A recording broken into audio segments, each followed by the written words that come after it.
لا إله إلا الله لا إله إلا الله لا إله إلا الله محمد رسول الله أبدأ باسم الواحد حمدا له بالعابد صلى على محمد والآل وسلام الله أدعوك يا مولا لنا بأهل بدر بدرنا محمد نبينا صل عليه يا الله.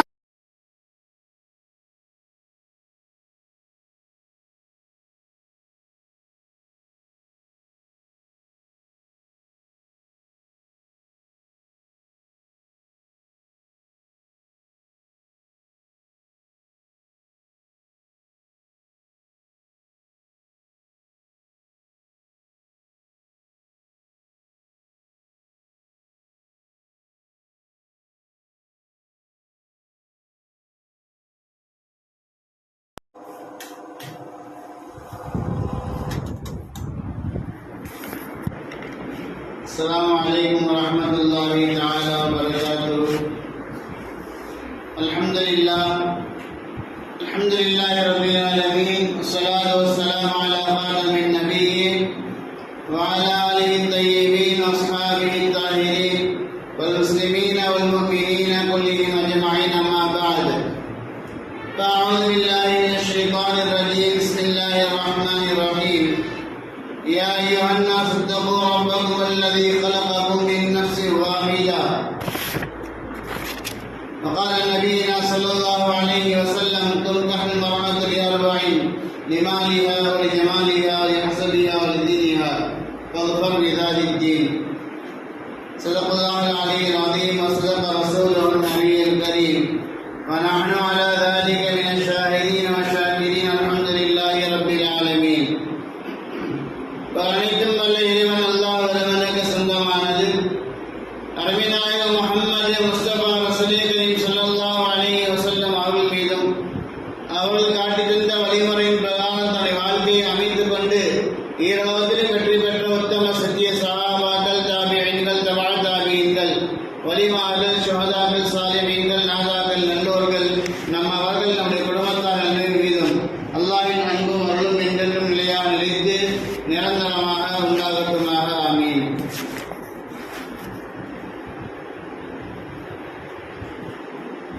கனிமிக்க அல்லாஹ்வின் நல்லடியார்களே, அருமைநாயகம் ஸல்லல்லாஹு அலைஹி வஸல்லம் அவர்கள் குழந்தை பருவம், அவர்களது வாலிப பருவம், இந்த தொடரை நாம் பார்த்து வந்தோம்.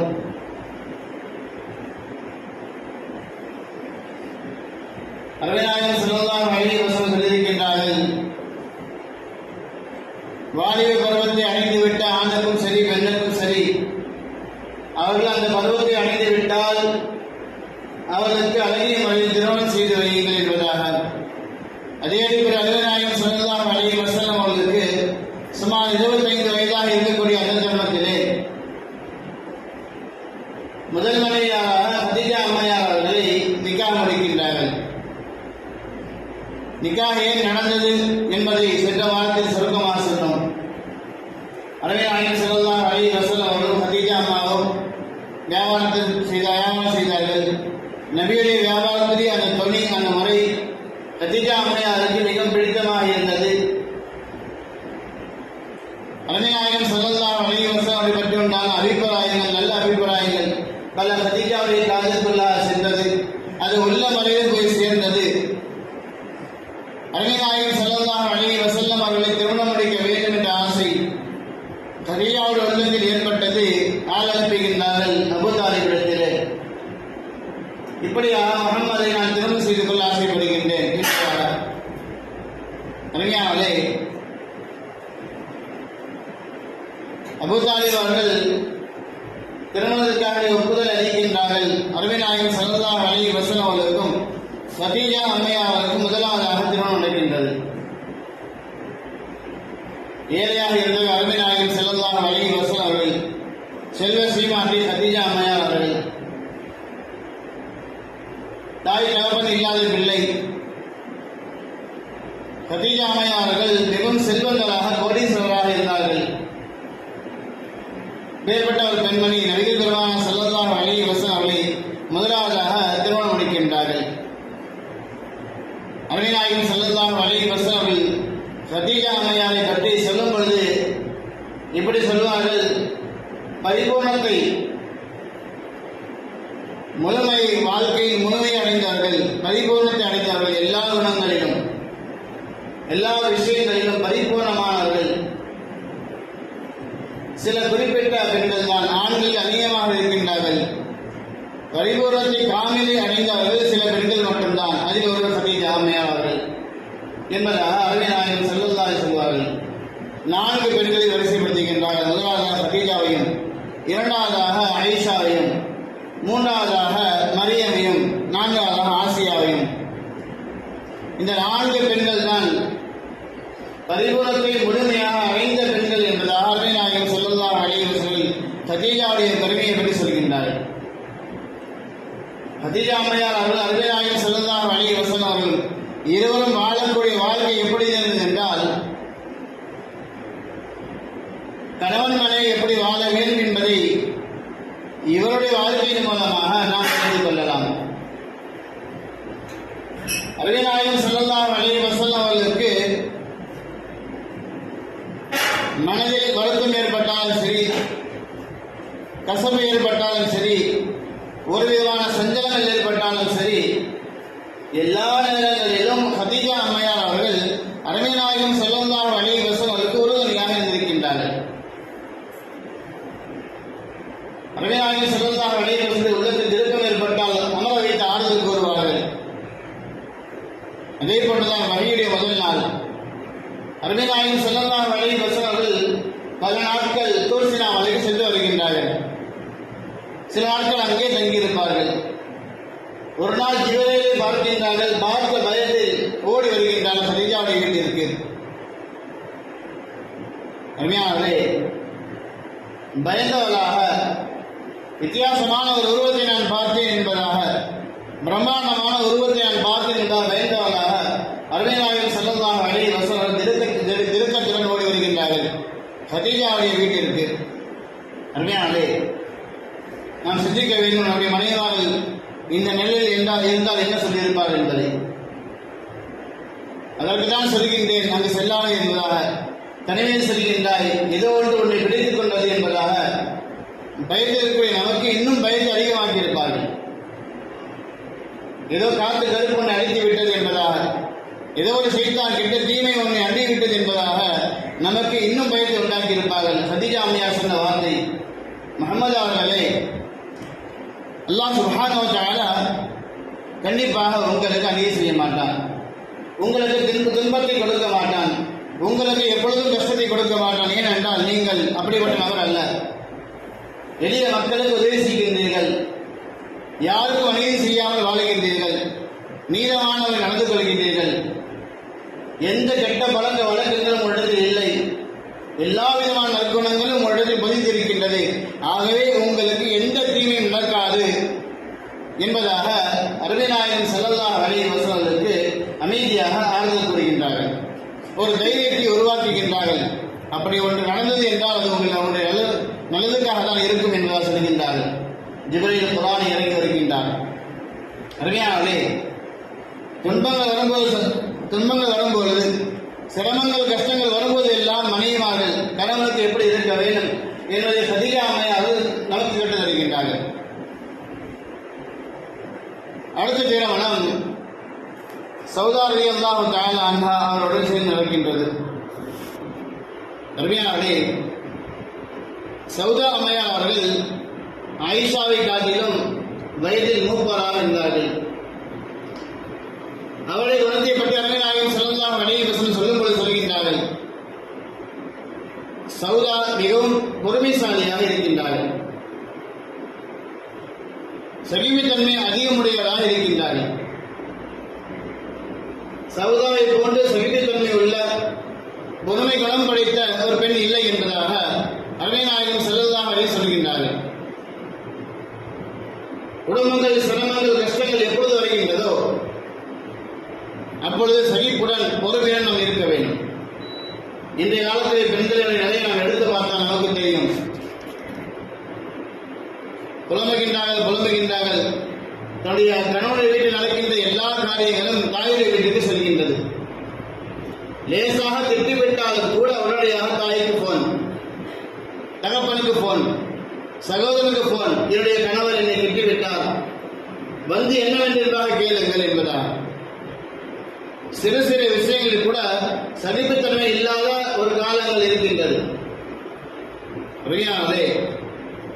சகிப்புத்தன்மை உடையவர்களாக சௌதா ரலியல்லாஹு தஆலா இருந்தார்கள். சௌதாவுடைய சகிப்பை பற்றி, அவருடைய பொறுமையை பற்றி அருமை நாயகம் ஸல்லல்லாஹு அலைஹி வஸல்லம் ஒரு விஷயத்தை இப்படி விளங்குகின்றார்கள். சௌதாவிற்கும் ஆயிஷாவிற்கும் ஒரு சண்டை சச்சரவு விளையாட்டாக நடைபெறுகின்றது. கோபத்தினால் அல்ல, ஒரு விளையாட்டாக ஒரு சண்டை சச்சரவு நிகழ்கின்றது. ஆயிஷா அம்மா அவர்கள் பாயசத்தை போன்ற ஒரு உணவை, இனிப்பான ஒரு உணவை காய்ச்சுகின்றார்கள். அந்த உணவை சௌதாவிற்கு தருகின்றார்கள். சௌதாவை பருங்கள் என்பதாக. சௌதாவிற்கு இனிப்பின் மீது பிரியமல்ல. அவர்கள் மறுக்கின்றார்கள். மீண்டும் அடம்பிடிக்கின்றார்கள். ஆயிஷா சௌதா மீண்டும் மறுக்கின்றார்கள். மீண்டும் அடம்பிடிக்கின்றார்கள். ஆயிஷா ரலியல்லாஹு தஆலா அவர்கள் சிறுபிள்ளை அடம்பிடிக்கின்றார்கள். சௌதா மீண்டும் மறுக்கின்றார்கள். உண்மையானே கடைசியாக ஆயிஷா அவர்கள் சௌதாவுடைய முகத்தில் விளையாட்டாக அந்த பாயாசத்தை எடுத்து பூசிவிட்டார்கள். சௌதா ஒன்றும் சொல்லவில்லை, பொறுமையாக காக்கின்றார்கள். இரண்டாவது முறையும் இதே போன்று நடக்கின்றது, அப்பொழுதும் பொறுமை காக்கின்றார்கள். மூன்றாவது முறையும் இப்படியே நடக்கின்றது, அப்பொழுது பொறுமையாக இருக்கின்றார்கள். அப்பொழுது சௌதாவை பார்த்து அருமை நாயகம் ஸல்லல்லாஹு சொல்கின்றார்கள், சௌதாவை இவ்வளவு பொறுமை எதற்கு? உன்னுடைய முகத்தில் ஆயிஷா பூசினால் ஆயிஷாவுடைய முகத்தில் இன்னும் பூசி என்பதா? அருமையான கோபத்தினால் ஏற்படுகின்ற சண்டை அல்ல, மஹப்பத்தினால் பிரியத்தினால் ஏற்படுகின்ற சச்சரவு, ஒரு விளையாட்டான தன்மை. சௌதா பொறுமை காட்டுகின்றால் அருமை நாயகம் ஸல்லல்லாஹு சொல்கின்றார், சௌதாவே நீனும் ஆயிஷாவுடைய முகத்தில் அந்த பாயசத்தை பூசி என்பதா, அந்த இனிப்பை பூசி என்பதா? சௌதாவை எடுத்து பூசுகின்றார்கள். அருமையானே நாம் சிந்திக்க வேண்டும். நம்முடைய வீடுகளில் விளையாட்டுக்கு பேசினாலும் கூட வெளியாக ஆகிவிடுகின்றது. தெரியாமல் கொட்டிவிட்டாலும் கூட வேண்டுமென்றே கொட்டியதாக பேச்சுக்கு வருகின்றது. இன்றைய காலகட்டம் அப்படி மாறிவிட்டது. அருமையானே குடும்பங்களில் சிரமங்கள் கஷ்டங்கள் வந்தால் சகிப்புடன் இருக்க வேண்டும், பொறுமை காக்க வேண்டும் என்பது அருமை நாயகம் ஸல்லல்லாஹு அலைஹி வஸல்லம் மனைவி சௌதா நமக்கு கற்றுத் தருகின்றார்கள். அடுத்தபடியாக மூன்றாவது மனைவி அன்னை ஆயிஷா ரலியல்லாஹு தஆலா அன்ஹா அவர்கள் அருமை நாயகம் ஸல்லல்லாஹு அலைஹி வஸல்லம் அவர்களுக்கு கிடைத்த மிக பெரும் ஒரு பாக்கியம். அருமை நாயகம் ஸல்லல்லாஹு அலைஹி வஸல்லம் அவர்கள் 11 மனைவிமாரை கட்டியிருந்தாலும் கூட ஒரே ஒரு கன்னி பெண்ணை தான் திருமணம் செய்திருக்கின்றார்கள். அது ஆயிஷா மட்டும்தான்.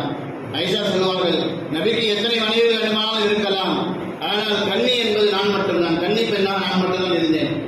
அனைத்து பெண்களும் விதவிகளாக இருந்தார்கள். மறுமணத்தை முடித்துக் கொண்டால் அருமை நாயகம் ஸல்லல்லாஹு அலைஹி வஸல்லம் என்னை மட்டும்தான் புதிதாக திருமணம் முடித்தார்கள் என்பதால். இது மட்டுமல்ல, அருமை நாயகம் ஸல்லல்லாஹு அலைஹி வஸல்லம் அவர்கள் தன்னுடைய வீட்டில் தான் மரணமானார்கள். நபியுடைய மரணம் என்னுடைய வீட்டில் தான் நிகழ்ந்தது என்பதாக அன்னை ஆயிஷா ரலியல்லாஹு தஆலா அன்ஹா சொல்வார்கள்.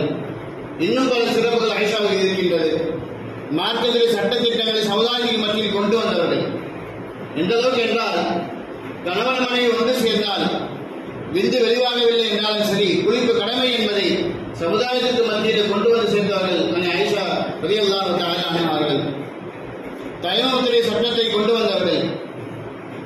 தயமம் செய்து கொள்ளலாம் என்ற சட்டத்தை சமுதாயத்திற்கு மத்தியில் கொண்டு வந்தவர்கள் அன்னை ஆயிஷா ரலியல்லாஹு தஆலா அன்ஹா அவர்கள் தான். அறிஞர்கள் இப்படியாக அன்னை ஆயிஷா ரலியல்லாஹு தஆலா அவர்கள் மார்க்கத்திலே பரிபூர்ணம் கல்வி மேதையாக திகழ்ந்திருக்கின்றார்கள். பல ஹதீஸ்கள் அபூ ஹுரைரா ரலியல்லாஹு தஆலா அன்ஹு அவர்களுக்கு அப்புறம் பெண்களில் முதலாவதாக அன்னை ஆயிஷா ரலியல்லாஹு தஆலா அவர்கள் தான் அதிகமான ஹதீஸ்களை, மார்க்க சட்டத்திட்டங்களை சமுதாயத்திற்கு மத்தியில் கொண்டு வந்தவர்கள் என்பதாக நாம் பார்க்கின்றோம். அடுத்தபடியாக அருமை நாயகம் ஸல்லல்லாஹு அலைஹி வஸல்லம் மனைவி நான்காவது மனைவி உம்மு ஸலமா ரலியல்லாஹு தஆலா அன்ஹா அவர்கள். உம்மு ஸலமா முதல் திருமணம் அவருடன் அபூ சலமாவுடன் நிகழ்ந்தது. அபூ சலமாவை விட சிறந்த கணவர் யாரும் எனக்கு அமைய முடியாது என்று அவர்கள் யோசித்துக் கொண்டிருந்த அந்த காலம், என்னுடைய கணவரை போன்று உலகத்தில் யாரும் இல்லை, இவரை போன்று சிறந்த ஒரு கணவர் எனக்கு கிடைக்க முடியாது, அப்பேற்பட்ட பாக்கியம் எனக்கு கிடைத்து விட்டது என்பதாக அவர்கள் நினைத்துக் கொண்டிருந்த அந்த காலம், கணவன் மனைவியும் ஒன்றாக சேர்ந்து மகப்பத்தாக சங்கீதத்தவர்கள் இல்லாமல் அன்போடு பாசத்தோடு வாழ்கின்றார்கள். இவரை போன்ற கணவர் எனக்கு இல்லை என்பதாக சொல்லக்கூடிய அளவிற்கு பிணைப்பால் இணைந்திருந்தவர்கள். ஒரு சமயம் அபூ சலமா ரலியல்லாஹு தஆலா அவர்கள் இறந்து விட்டார்கள். உம்மு சலமாவிற்கு மிகப்பெரும் ஒரு வருத்தம். முழு மக்காவிலும் இவரை போன்ற ஒரு நல்ல மனிதர் இல்லை, இவரை போன்று சிறந்த நபர் யாரும் இல்லை, இவர்தான் சிறந்தவர் என்பதாக சொல்லிக் கொண்டிருந்தார்கள். மர்மம் முடிக்க வேண்டும் என்றாலும் கூட இப்பேற்பட்ட கணவர் எனக்கு கிடைக்கப் போவது இல்லை என்பதாக அபூ சலமாவுடைய மரணத்தின் நேரத்தில் நினைத்துக் கொண்டு அருமை நாயகம் ஸல்லல்லாஹு அலைஹி வஸல்லம் கற்றுத்தந்த அந்த துஆவை ஓதுகின்றார்கள். நம்ம எல்லாம் பொதுவாக ஒருவர் மரணித்து விட்டால் இன்னா லில்லாஹி வ இன்னா இலைஹி ராஜிஊன் என்ற துஆவை ஓதுவோம். இது அருமை நாயகம் ஸல்லல்லாஹு அலைஹி வஸல்லம் குர்ஆனில் கற்றுத்தந்த துஆ. அருமை நாயகம் ஸல்லல்லாஹு அலைஹி வஸல்லம் இன்னொரு துஆவையும் சமுதாயத்தில் கற்று வந்திருக்கின்றார்கள். துன்பங்கள் இழப்புகள் ஏற்படக்கூடிய தருணத்திலே வியாபாரத்தில் தொழில் இருக்கலாம், குடும்பங்களில் இழப்பு ஏற்பட்டிருக்கலாம், நஷ்டங்கள் ஏற்பட்டிருக்கலாம், உடல் உறுப்புகளில் குறைபாடு ஏற்பட்டிருக்கலாம். அப்பொழுது துஆவை நாம் ஓத வேண்டும். அல்லாஹும்ம அஜிர்னி ஃபீ முஸீபத்தி வ க்லிஃப் லி கைரன் மின்ஹா என்ற துஆ அருமை நாயகம் ஸல்லல்லாஹு அலைஹி வஸல்லம் கற்றுத்தந்த துஆ. அல்லாஹும்ம அஜிர்னி ஃபீ முஸீபத்தி, யா அல்லாஹ் எனக்கு ஏற்பட்டிருக்கின்ற இந்த முஸீபத்திற்கு பகரமாக, இந்த துன்பத்திற்கு பகரமாக எனக்கு நீ நல்ல கூலி கொடு யா அல்லாஹ். வ க்லிஃப் லி கைரன் மின்ஹா, இதை விட சிறந்த ஒன்றை எனக்கு தா யா அல்லாஹ். இப்பொழுது நான் இழந்து விட்டேனே, இந்த இழப்பை காட்டிலும் அதற்கு பரிபூர்ணமாக இருக்கக்கூடிய அதை விட சிறந்த ஒரு பாக்கியத்தை எனக்கு கொடு அல்லாஹ் என்பதா அருமை நாயகம் ஸல்லல்லாஹு அலைஹி வஸல்லம் எப்பொழுதோ ஒரு தடவை கற்றுத்தந்த துஆ. உம்மு சலமாவிற்கு ஞாபகம் வருகின்றது. அபூ சலமாவுடைய மரணத்தின் நேரத்தில் உடனடியாக இந்த துஆவை ஓதுகின்றார்கள். நபியை திருமணத்திற்கு பின்னர் சொல்கின்றார்கள், யா ரசூலல்லாஹ், அபூ சலமாவை போன்ற ஒரு நபரை இந்த மக்கா முழுவதும் பார்த்தது கிடையாது. என்னுடைய கணவர் மிகவும் சிறப்பிற்குரியவர், என்னை கண்ணியமாக பார்த்துக் கொண்டார். அவருடைய மரணத்துடைய நேரத்தில் இவரை விட சிறந்த நபர் எனக்கு கிடைக்கப் போவதில்லை என்பதாக நான் எண்ணிவிட்டேன். இருந்தாலும் கூட தாங்கள் கற்றுத்தந்த துஆ என்னுடைய உள்ளத்தை ஞாபகம் கொண்டது. நான் ஓதினேன். அல்லாஹ் சுப்ஹானஹு வ தஆலா தங்களுக்கு மனைவியாக ஆகக்கூடிய பாக்கியத்தை எனக்கு தந்தார். அபூ சலமாவை காட்டிலும் தாங்கள் சிறந்தவர்கள், தங்களுக்கு மனைவியாக ஆகக்கூடிய பாக்கியத்தை அல்லாஹ் அந்த துஆவுடைய பரக்கத்தின் காரணமாக எனக்கு தந்தார் என்பதா அருமையானவர்களே, அந்த துஆவுடைய சிறப்பை நாம் எழுதிக் கொள்ள வேண்டும். அருமை நாயகம் ஸல்லல்லாஹு அலைஹி வஸல்லம் அவர்களை திருமணம் செய்யக்கூடிய பாக்கியத்தை அல்லாஹ் உம்மு சலமாவுக்கு தந்தார் என்றால் அந்த துஆ எப்பேற்பட்ட துஆ. அடுத்த ஒரு மனைவியார் உம்மு ஹபீபா ரலியல்லாஹு தஆலா அவர்கள்.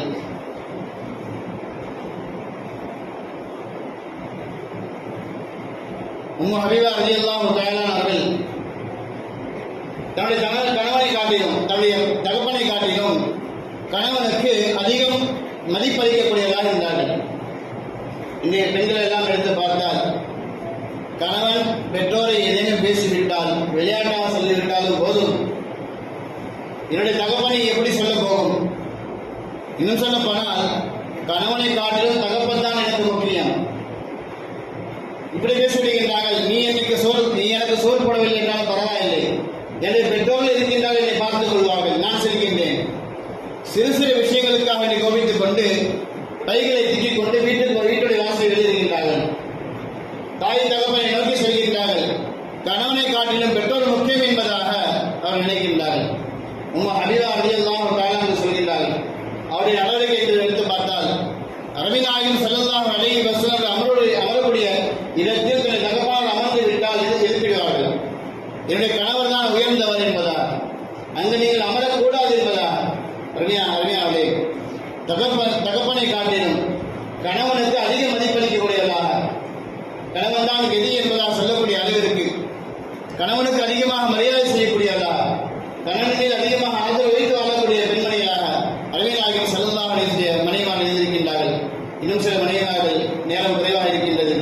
அருமை நாயகம் ஸல்லல்லாஹு அலைஹி வஸல்லம் மனைவிமார்கள் 6வது மனைவியாக உமருடைய மகள், உமர் ரலியல்லாஹு தஆலா அவருடைய மகள் ஹப்ஸா ரலியல்லாஹு தஆலா அவர்கள், அடுத்தபடியாக ஸைனப் பின் ஜஹ்ஷ் ரலியல்லாஹு தஆலா அவர்கள். அருமையாயம் ஸல்லல்லாஹு ஒவ்வொரு மனைவிமாரிடத்திலும் தனித்தனி சிறப்புகள் இருந்தது. ஆனாலும் எல்லா சிறப்புகளும் எல்லா மனைவிமாரிடத்திலும் இருந்தது. சொல்வார்கள், எல்லா விஷயம் எல்லாரிடத்திலும் இருந்தாலும் கூட தனி சிறப்பு என்று தனியாக இருக்கும். அதே போலதான் ஒவ்வொரு சிறப்புகளும் சொல்லப்பட்டாலும் கூட அது அந்தந்த மனைவிமாருடைய தனி சிறப்பாக இருக்கும். ஆனால் அருமை நாயகம் ஸல்லல்லாஹு அலைஹி வஸல்லம் மனைவிமார்கள் என்று சொல்லும் பொழுது எல்லா விதமான சிறப்புகளும் எல்லா விதமான குணங்களும் கண்டிப்பாக அவரது இருந்துதான் இருக்க வேண்டும். அருமை நாயகம் ஸல்லல்லாஹு அலைஹி வஸல்லம் தாய்மார்கள், அவருடைய மனைவிமார்கள் நம்முடைய தாய்மாராக இருக்கின்றார்கள். உம்மஹாத்துல் முஃமினீன், அருமை நாயகம் ஸல்லல்லாஹு அலைஹி வஸல்லம் மனைவிமார்கள் நம்முடைய தாய்களாக இருக்கின்றார்கள். அவருடைய வாழ்க்கை வரலாறு நம்முடைய பெண்மணியை கொடுத்து அவர்கள் எப்படி வாழ்ந்தார்கள் என்ற அந்த படிப்பினை நம்முடைய குடும்ப பெண்கள் நம்முடைய பெண் பிள்ளைகளிடத்தில் கொடுத்து அந்த வாழ்க்கை வரலாறு படிக்க வைத்து நம்முடைய பெண்களை தீனுக்கு சாதகமான அல்லாஹ் ரசூலுக்கு கட்டுப்பட்டு வாழக்கூடிய கணவன்மார்களுக்கு பெற்றோர்களுக்கு நிறைய செய்யக்கூடிய பிள்ளைகளாக வாழ வைக்கக்கூடிய பாக்கியம் எல்லாம் பெற்று முடிவானாக. வாக்கு நம்பில்லா ரபில் ஆலமீன். ஸலாம் அலைக்கும்.